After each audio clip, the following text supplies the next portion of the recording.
Spotlight.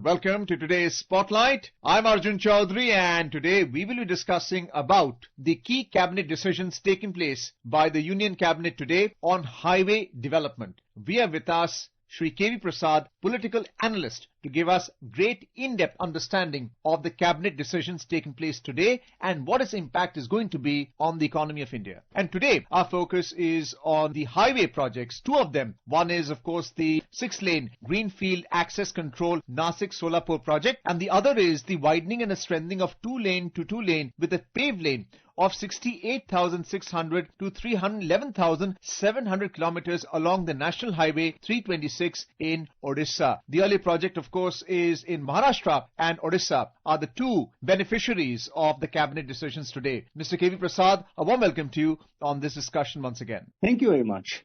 Let's begin with the Nashik Solapur project. The capital expenditure for this is 19,142 crore rupees, and the project length is 374 kilometers. It'll reduce travel time. It'll take 2 years to build it, and it is on this BOT model, build, operate, transfer. For the benefit of our listeners on Akashvani, could you tell us how complex this project is, and could you simplify it for the benefit of our listeners in terms of how this would be executed? Well, as you mentioned, it's a BOT, which means you build it, you have a concessionaire who will build it and will operate and collect toll, because that will correct the basic cost. And it's a quite capital intensive project. As you mentioned, almost 19,000 crores. It is going to connect important regional cities, Nashik, Solapur, Kurnool in Andhra, and reach the southern coast. It's important, as we know, and you mentioned in the beginning, infrastructure is the very focus of the government. Prime Minister Narendra Modi, right since his first term. And this has really speeded up in this particular third tenure of his. It's important because it connects Surat in the west to Chennai in the south.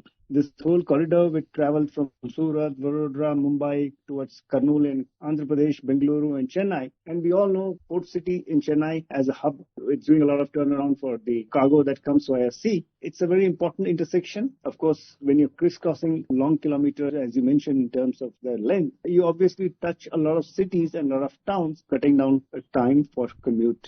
So when you look at toll-based infrastructure project, build, operate, transfer, what is the cost benefit to the consumer? Clearly, there would be commuters who are your individuals, family members, but it'll benefit business in a big way. How would you compare it to the sea route versus the highway? Obviously, options go up for those who want to improve the transportation and logistics, and more importantly, the supply chain. The point is, while you have port connectivity at Chennai or elsewhere, but you need to reach the ports, and for reaching the ports from the hinterland, you need the roads. Because either you have, the other option is the railways, but again, you have to connect a railway network. By the way, this connectivity, as this corridor, is going to enhance multimodal connectivity, is going to link out, I'm told, 8 railway stations, 6 airports, multimodal logistics parks. It's not just a corridor, a standalone corridor. It has the integration to already existing infrastructure projects. And we all know that from transporting goods, if your industries are lined along this corridor, they need to reach either way, depending on where they have the connectivity, from where they can send the cost a little less expensive. We know in this country, transportation, there is a lot of focus on trying to rework the manner in which we are carrying through various corridors. So this will add to it, and this is a greenfield corridor. And obviously, the government is looking at increasing the vehicular speed and reducing the time taken by point A to point B. So what is the volume of traffic we are looking at along this 374 kilometers with a capex of 19,142 crore rupees and a finishing time of 2 years? See, I think the moment you increase the lanes, there are already some, like for instance, from Chennai port, there's a 4-lane corridor, which is working on Chennai to another area via Renigunta and Kadapa and Kurnool. It's almost 700 kilometers. So you keep on adding layers. Obviously, you will have greater number of traffic able to commute in the same direction, either direction, and reach much faster, because if you have 2 lanes, you obviously can now have existing 4, you add 2. So you have 6 lanes. The number of passenger vehicles and freight vehicles is bound to, at a very conservative cost, say, go by a third, if not half, conservative estimate.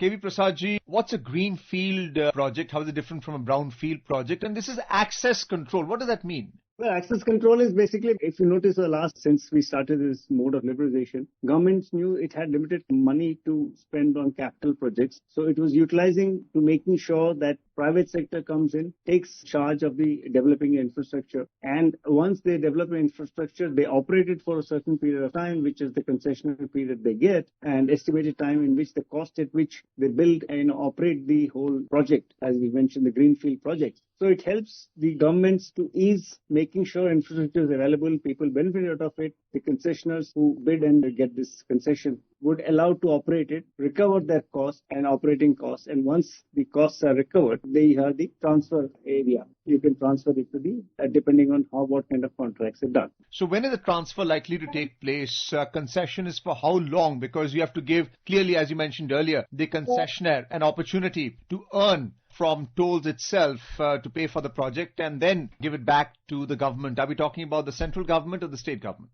Depends on what kind of contracts are done. I don't have the details at this point of time into this exact area of what this is as you said, it's a BOT project. So build, operate and transfer. That's the project. It's a toll mode. That's where you collect your money. And we have all been used to this collecting, going when you travel from intercity from one state to another. You travel on the expressways. You pay an X amount of money to do a commute, single way, double way. The freight people have fixed tariffs. They kind of pay for a monthly charge or whatever. So these are all worked out. It all depends on the project cost, what kind of contracts are drawn up, and based on that, what kind of agreements governments enter into it. Some state projects are there because these are national highways. There's some state highways. So it's a mix and mode approach, which is worked carefully, Arjun. So clearly you have industrial projects and corridors benefiting from this as well. What about real estate development? Because we've seen the rise of tier 2 and tier 3 cities because of highway developments. This is bound to happen. This is called the spin-off benefits, if one would like to say so, because it's not just real estate in terms of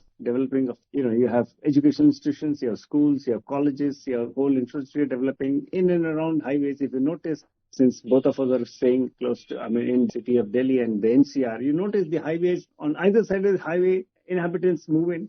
There's already development happening at a very faster clip. Once a residential colony shift in, you have other things coming in, the infrastructure to support that kind of, you have highways close to it, you have parks, you have industrial parks. So it's the whole thing that keeps mushrooming and developing as inhabitants move into these spaces. So I think it's if you look at it in the last 25 years, this has been the pattern. Create a highway. If you remember when Prime Minister Vajpayee started around the year 2000, we talked of the Golden Quadrilateral, connecting east-west, north-south corridors. We've seen a whole lot of change coming in. That's where people realize that these kind of big infrastructure projects not just only connect two ends of country, but also all the intermediaries get developed. There's a all-round development that happens around the corridor. That's the way it's been working. Let's now hear what Union Minister Ashwini Vaishnav had to say about the Nashik Solapur Corridor in Maharashtra, which is on a BOT basis. आज जो approve हुआ है वो नासिक से सोलापुर का corridor approve हुआ है. Today, the Nashik Solapur corridor has been approved.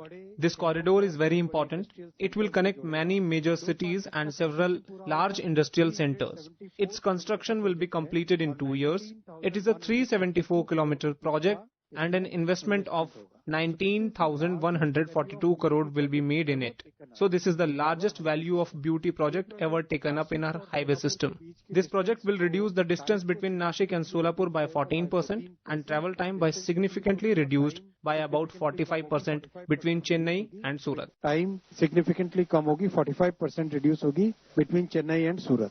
Mr. K.V. Prasad, let's now move on to the other capital expenditure on National Highway 326 in Odisha. From Maharashtra, we are now going to Odisha. There's a widening and the strengthening of 2-lane to lane with paved lane of 68,600 to 311,700 kilometers along this highway, which is on an EPC mode at a project cost of 1,526 crore rupees. So clearly there is an improvement on an existing infrastructure project. What are the challenges and what are we looking at here? Area, because several portions that are being looked at in the southern Odisha aspect, the districts of Gajapati, Rayagada and Koraput. Now what's important here is there is a 2-lane, that's what they mentioned, so they're talking of improving it because there is a lot of deficiency and there's some steep gradients, the intermediate lanes are not, the existing road alignments. Now all these need to be worked out so that transportation is safe movement is clear and efficient and reduces the time which it's taking the freight to travel from point A to point B, connecting with the coastal ports or the industrial centers. Now, by upgrading the corridor to a 2-lane to paved shoulders, when I say paved shoulders, as you would appreciate, you've seen if you're traveling on a highway, there's a white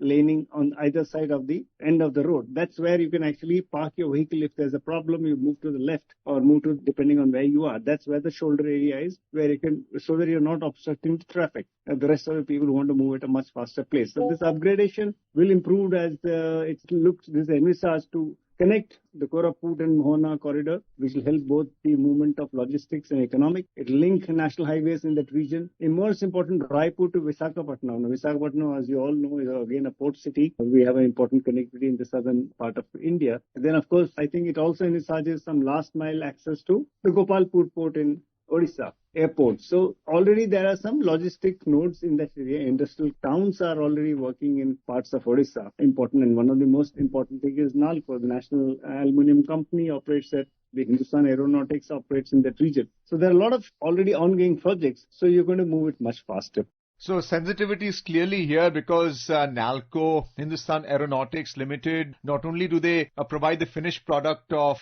fighter jets to the government of India and its defense ministry, but also material that NALCO provides the government in terms of alloys of aluminium. The sheer distance here, we're talking about 311,700 kilometers along this NH 326. It's on an EPC mode, engineering, procurement and construction, if I'm correct. Yeah, that's because, as you mentioned, there are technical challenges in between, as you also indicated. And that's because the alignments are required betterment. There are some deficiencies, existing geometric deficiencies that need to be removed. The carriageway alignments have to be done. The gradients have to be, and that's where the engineering moves in. And you move on, as you said, the mode. And adding to what you said, remember a lot of points in a lot of these areas, what you mentioned. We also have mining areas. So which means you need to move once the raw material is there to process it to some industrial point where they can be worked into a finished product.